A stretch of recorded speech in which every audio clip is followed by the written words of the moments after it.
عقل دنگ رہ جاتی ہے۔ تو میرے بزرگوں دوستو، اس مختصر سے آیت کریمہ میں اللہ رب العزت نے اپنے محبوب کی 6 عظمتیں بیان فرمائی ہے۔ کتنی عظمتیں بیان فرمائی ہے؟ 6 عظمتیں، 6 خوبیاں بیان فرمائی ہے۔ تو وہ 6 خوبیاں، وہ 6 عظمتیں کیا ہے؟ ذرا پہلے آیت کریمہ کا ترجمہ سن لیجئے تاکہ آپ کو جو 6 عظمتیں بیان کی رب نے آپ کا ذہن اس کی طرف آ جائے۔ میرے بزرگوں دوستو، اللہ فرماتا ہے لَقَدْ جَاءَكُمْ رَسُولٌ مِّنْ أَنفُسِكُمْ عَزِيزٌ عَلَيْهِ مَا عَنِتُّمْ حَرِيصٌ عَلَيْكُمْ بِالْمُؤْمِنِينَ رَءُوفٌ رَحِيمٌ۔ بے شک تمہارے درمیان تمہیں میں سے ایک رسول تشریف لائے۔ تمہارے درمیان تمہیں میں سے ایک رسول تشریف لائے، اور وہ رسول کیسے ہیں؟ وہ رسول ایسے ہیں اگر تمہیں کوئی مصیبت پہنچتی ہے، اگر تمہیں کوئی تکلیف پہنچتی ہے تو اس رسول کو گرا گزرتی ہے، اس رسول کو تکلیف پہنچتی ہے، اور وہ رسول تمہارے نہایتی خیرخواہ ہے، نہایتی بھلائی چاہنے والے ہیں، اور وہ رسول بالخصوص مسلمانوں پر بڑے مہربان ہیں، اور وہ رسول مومنوں پر رحم فرمانے والے ہیں۔ میرے بزرگوں دوستو، اس آیت کریمہ میں 6 خوبیاں ہیں۔ پہلی خوبی کیا ہے جو حضور کی بیان فرمائی ہے؟ پہلی خوبی یہ ہے کہ تمہارے درمیان رسول تشریف لائے۔ سب سے پہلی خوبی کیا ہے؟ ہمارے درمیان رسول تشریف لائے۔ یہ رسول کی پہلی خوبی ہے، پہلی عظمت ہے۔ دوسری عظمت کیا ہے؟ دوسری عظمت یہ ہے کہ وہ رسول جو تشریف لائے ہیں وہ کسی اور مخلوق سے تشریف نہیں لائے بلکہ وہ انسانوں میں سے ہی ہے۔ وہ رسول جو تشریف لائے وہ کس میں سے ہیں؟ وہ انسان ہی میں سے ہیں۔ اور تیسری خوبی کیا ہے؟ تیسری خوبی یہ ہے کہ وہ رسول ایسے رسول ہیں اگر تمہیں کوئی مصیبت پہنچتی ہے، تمہیں کوئی تکلیف پہنچتی ہے تو رسول کو تکلیف ہوتی ہے۔ وہ کس کو تکلیف ہوتی ہے؟ وہ رسول کو تکلیف ہوتی ہے۔ اور چوتھی خوبی کیا ہے؟ چوتھی خوبی یہ ہے کہ وہ رسول ہماری نہایتی بھلائی چاہنے والے ہیں۔ وہ رسول صلی اللہ علیہ وسلم ہمارے نہایتی خیرخواہ ہیں۔ اور پانچویں خوبی کیا ہے؟ پانچویں خوبی یہ ہے کہ وہ مومنوں پر بہت زیادہ مہربان ہے۔ وہ مومنوں پر کیا ہے؟ بہت زیادہ مہربان ہے۔ چھٹی خوبی کیا ہے؟ چھٹی خوبی، چھٹی عظمت یہ ہے کہ وہ مومنوں پر نہایتی رحم فرمانے والے ہیں۔ حضرات، یہ 6 خوبیاں رب تعالیٰ نے اپنے حبیب کی بیان فرمائی ہے۔ آپ ان مختصر سے جملوں کو آپ جو ہرگز معمولی نہ سمجھے۔ کیوں؟ اس لیے کہ یہ رب تعالیٰ کا انداز بیان ہے، یہ رب تعالیٰ نے بیان فرمائے ہیں، اور یہ ایسے انداز ہے کہ اس ناپائے میں سارا جہاں آباد ہے۔ اگر آپ کو دعوے کی دلیل دیکھتی ہے تو آپ اس آیت کریمہ کی تفسیر کا مطالعہ کیجئے تو آپ کے ایمان میں خوشبو ملے گی، آپ کے ایمان میں تازگی ملے گی، آپ کا عقیدے میں تازگی ملے گی، اور آپ کا دل میں باغ ہو جائے گا جب آپ اس آیت کریمہ کی تفسیر سنیں گے۔ اس آیت کریمہ میں آقا کریم صلی اللہ علیہ وسلم کی شان کا بھی تذکرہ ہے۔ اس آیت کریمہ میں آقا کریم صلی اللہ علیہ وسلم کی نورانی بشریت کا بھی ذکر ہے۔ اس آیت کریمہ میں حضور صلی اللہ علیہ وسلم کی رحمت للعالمین کا بھی تذکرہ ہے۔ اس آیت کریمہ میں حضور صلی اللہ علیہ وسلم کی رفقت قلبی کا بھی ذکر ہے۔ اس آیت کریمہ میں حضور صلی اللہ علیہ وسلم کی تبلیغ کا بھی ذکر ہے۔ اور بالخصوص اس آیت کریمہ میں 2 ایسی خاص باتیں رب تعالیٰ نے اپنے حبیب کو بیان فرمائی ہے جن سے ہماری زبان خاموش اور الفاظ عاجز ہے۔ میرے بزرگوں دوستو، وہ 2 خوبیاں کیا ہے؟ وہ 2 خاص عطا کیا ہے جو اللہ نے اپنے حبیب کو عطا فرمائے ہیں؟ وہ 2 خوبیاں یہ ہے، اللہ نے اپنے حبیب کو رؤوف اور رحیم کے نام سے پکارا ہے۔ کس سے پکارا ہے؟ رؤوف اور رحیم کے نام سے۔ اور یہ رؤوف اور رحیم کے کس کے نام ہے؟ یہ اللہ کے صفاتی نام ہے۔ یہ کس کے نام ہے؟ یہ اللہ تعالیٰ کے صفاتی نام ہے۔ یہ کسی اور انسان کے لیے یہ نام نہیں رکھے جا سکتے ہیں۔ اگر کسی بندے کو نام رکھنا ہے تو اس کو نام رکھتے ہیں عبدالرؤوف، عبدالرحیم، لیکن کسی بندے کے لیے یہ نام استعمال کرنا جائز نہیں۔ لیکن رب نے اپنے حبیب کے لیے یہ نام استعمال فرمائے ہیں۔ رب نے اپنے حبیب کے لیے فرمایا ہے کہ میرا حبیب رؤوف بھی ہے، میرا حبیب رحیم بھی ہے۔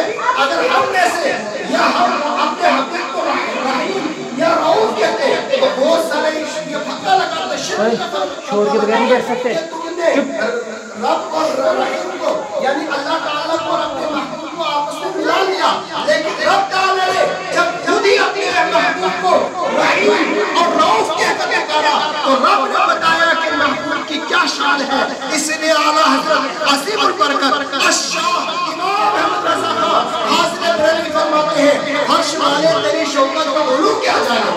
बोलते सुभान अल्लाह। सुभान अल्लाह। अर्श वाले तेरी शौकत का उलू क्या जाए, दूसरा वो अर्श पे उठा करेगा तेरा। सुभान अल्लाह। मेरे किसी को दोस्तों आइए, ये इस वक्त जो है, इस वक्त ये वक्त नहीं है कि आयत करीमा की तफसीली पहलू में जो है हर तफसीली पहलू में गुफ्तगू की जाए। इस वक्त जो इतना वक्त नहीं है, सिर्फ इस वक्त मुख्तसर सा वक्त है हमारे लिए जो है निहायत फिक्रमंद है आक़ा करीम सल्लल्लाहु अलैहि वसल्लम। और इसको हमारे ज़माने से क्या ताल्लुक है, इसको हमारे ज़माने से इस तरह ताल्लुक है कि हम नबी सल्लल्लाहु अलैहि वसल्लम की उम्मती है। हम क्या है, नबी सल्लल्लाहु अलैहि वसल्लम की उम्मती है। जब मिशन को अमली तौर पर जो है जिंदा करे, यानी हम भी एक दूसरे के खैरखा बने, हम भी एक दूसरे के दर्द में काम आए, हम भी जो है मुसलमानों की खैरखाई करे, गरीबों की मदद करे। क्यों? इसलिए कि दीन मुकम्मल खैरखाई का नाम है। बेशक। दीन किस चीज का नाम है? दीन मुकम्मल खैरखाई का नाम है। हज़रत सैयदना तमीम दारी रज़ियल्लाहु ताला से रिवायत है कि आका करीम सल्लल्लाहु अलैहि वसल्लम ने फरमाया अद-दीनुन नसीहा, दीन मुकम्मल खैरखाई का नाम है। तो सहाबा कराम ने अर्ज़ की या रसूलुल्लाह सल्लल्लाहु अलैहि वसल्लम किस चीज़ के बारे में खैरखाई करना चाहिए, किस चीज़ के बारे में भलाई करना चाहिए? तो अल्लाह के रसूल सल्लल्लाहु अलैहि वसल्लम ने फरमाया अल्लाह मुसलमानों को चाहिए कि अल्लाह पर और उसके रसूल पर और उनकी किताबों के बारे में अच्छा सोचें और मुसलमानों के ताल्लुक से अच्छा सोचें। इसी का नाम खैर खाई है, यानी हर एक के साथ अच्छाई करने का नाम क्या है? खैर खाई है। मेरे बुजुर्गों दोस्तों, असल गुफ्तगू करने से पहले मैं आपको एक एतराज़ का जवाब देना चाहूँगा। वह एतराज़ क्या है? क्योंकि मुख्तसर से वक्त है तो एतराज़ का जवाब देना भी ज़रूरी है। वह एतराज़ ये है, क्या मिलादुन नबी सल्लल्लाहु अलैहि वसल्लम मनाना जायज़ है या नहीं? क्या मिलादुन नबी सल्लल्लाहु अलैहि वसल्लम मनाना जायज़ है या नहीं? इसकी क्या शरई हैसियत है?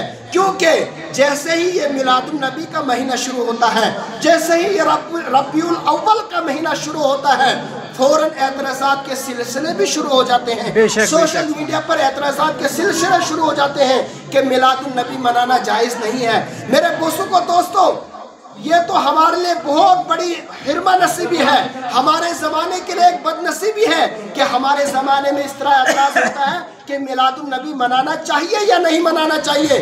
हालांकि एक नॉर्मल अक्ल रखने वाला इंसान, एक थोड़ी सी अक्ल रखने वाला इंसान भी ये सोचता है, जब रब ने फरमाया तुम्हारे पास रसूल तशरीफ लाए तो यही तो मिलाद है। मिलाद किस चीज़ का नाम है? अल्लाह ने फरमाया तुम्हारे दिल में रसूल तशरीफ लाए, इसी को दूसरे लफ्ज़ में मिलाद कहते हैं। देखिए, मिलाद ये अरबी ज़बान का लफ्ज़ है। मिलाद किसका लफ्ज़ है? अरबी ज़बान का लफ्ज़ है। इसका माना क्या है? पैदाइश। इसका माना क्या है? पैदाइश। मिलादुन नबी, नबी की पैदाइश। मिलादुन नबी, नबी की पैदाइश। अब मेरे बुजुर्गों दोस्तों, नबी की पैदाइश का जिक्र तो खुद कुरान में मौजूद है। लिहाजा जो नबी की पैदाइश, जो नबी की मिलाद का इनकार करता है, वो तो कुरान की आयतों का इनकार करता है। मेरे बुजुर्गों दोस्तों, हम मिलादुन नबी किसे कहते हैं? हम मिलादुन नबी कहते हैं सरकार सल्लल्लाहु अलैहि वसल्लम की सीरत को बयान करना, सरकार सल्लल्लाहु अलैहि वसल्लम की पैदाइश के वाक़यात को बयान करना, सरकार सल्लल्लाहु अलैहि वसल्लम की पैदाइश के वक्त क्या माहौल था, कैसा मंजर था, उसको बयान करते हैं। और सरकार सल्लल्लाहु अलैहि वसल्लम से जुड़े हुए जिक्र और अज़कार को बयान करने को हम मिलाद कहते हैं। क्या कहते हैं? मिलाद। इसी तरह उसको मिलादुन नबी भी कहते हैं, जश्न मिलाद भी कहते हैं, मिलादुन नबी भी कहते हैं। ये सब जो है बिलवास्ता बिला वास्ता दोनों तरीके से कुरान और हदीस और दीगर दलाइल शरीयत से साबित है। मेरे बुजुर्गों दोस्तों, मिलाद का जिक्र सिर्फ कुरान में, मिलाद सिर्फ हमारे नबी का ही नहीं है। कुरान में मिलाद का जिक्र सिर्फ हमारे नबी का ही नहीं है, बल्कि अल्लाह ने बहुत सारे अंबिया कराम का मिलाद का जिक्र कुरान में बयान फरमाया। बहुत सारे अंबिया कराम का। एक अक्ल रखने वाला इंसान, एक आशिक रसूल के लिए तो यही बड़ी दलील है कि कुरान में सिर्फ हमारे नबी की मिलाद का जिक्र नहीं है, बल्कि कुरान में और नबियों के भी मिलाद का जिक्र है। दोस्तों, अल्लाह ताला ने कुरान पाक में सूरह क़सस 20वें पारे में आयत नंबर 7 से लेकर आयत नंबर 28 तक हज़रत सैयदुना आदम अलैहिस्सलाम का मिलाद का जिक्र फरमाया है। इसी तरह अल्लाह तबारक व तआला ने सूरह क़सस में हज़रत सैयदुना मूसा अलैहिस्सलाम का मिलाद का जिक्र फरमाया है। इसी तरह अल्लाह तबारक व तआला ने सूरह मरियम में आयत नंबर 7 से लेकर आयत नंबर 15 तक हज़रत सैयदुना ईसा अलैहिस्सलाम का मिलाद का जिक्र फरमाया है। इसी तरीके से अल्लाह तबारक व तआला ने सूरह मरियम में हज़रत सैयदना यहया अलैहिस्सलाम का मिलाद का जिक्र फरमाया है। तो मेरे बुजुर्गों दोस्तों, मिलाद मनाने वालों के लिए यही काफ़ी है कि अल्लाह ने सिर्फ कुरान पाक में हमारे नबी का मिलाद नहीं बयान फरमाया है, बल्कि और नबियों का भी मिलाद का जिक्र कुरान में मौजूद है। और इसी तरह मेरे बुजुर्गों दोस्तों, जिस दिन नबी पैदा हुए हैं